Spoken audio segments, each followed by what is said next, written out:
Tag. I am Julius Richter. This is my wife Louise. We were born in Germany in the 1850s. I was born in 1858. Louise was born in 1852. She was a little older woman for me, but well, she doesn't like it when I say this. But anyway, before we ever met, I was a baker in Germany, and we went to. I was working, and I was called as into the army by the Kaiser, and so I reported for duty. And the physician says you were too short to serve in the army. So I went home and went back to being a baker. Then a time later, I get another notice to report for duty to the army. So I report again. And what does they say? You're too short. I said, well, you said I was too short before. But I go back to work. Then Louise and I meet, and we fall in love, and we get married, and she is Catholic and I'm Protestant, but that is okay for us. It is fine because we all go to the same place. If we go to heaven, it is the same for everybody. That is right. So we have 2 children, and we are very happy. Louisa works as a seamstress, and I am a baker. And then we prepare to leave. There's lots of war in Germany. We want to get away from it, from our children and all of this.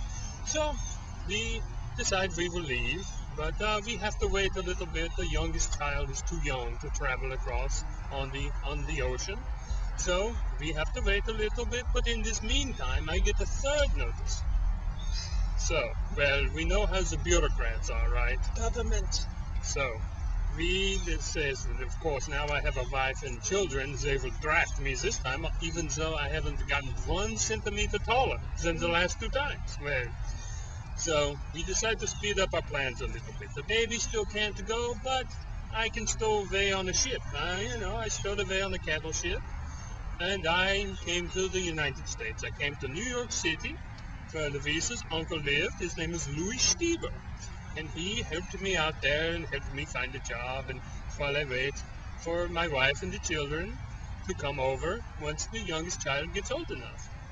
And then they arrive. Yes. And we very quickly went to Chicago, and it was so cold and so windy.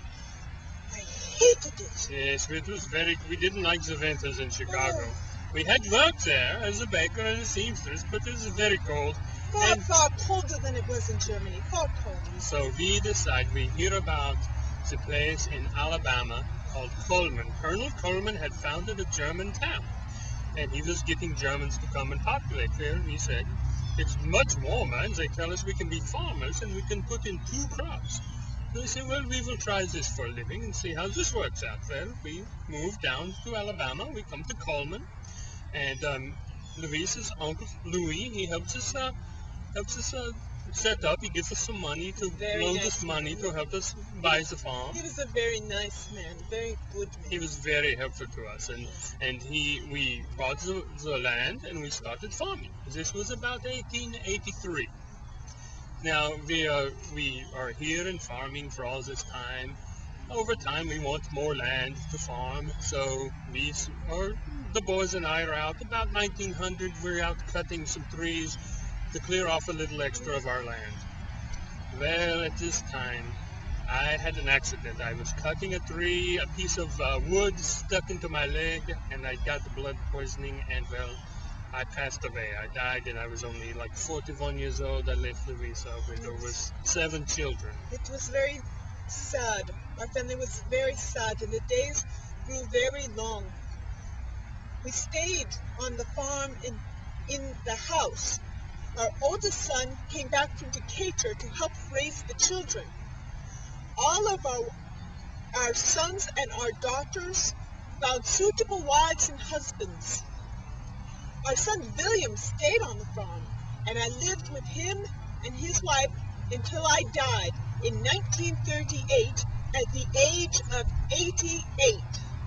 Yeah, and the house is still there. When we built the house, now we built a cabin, and the house had 2 rooms downstairs and 1 big room upstairs, and that's where the children stayed. We had 7 people, 7 children, and Louisa was 9 people in the house.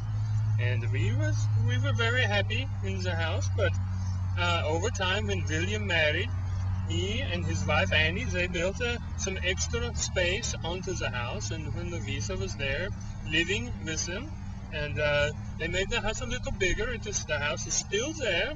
The house is over. It is on Childhaven Road, if you know, between Eva Road and Childhaven Road, and this is still occupied by one of our great grandsons. Lives there with his wife.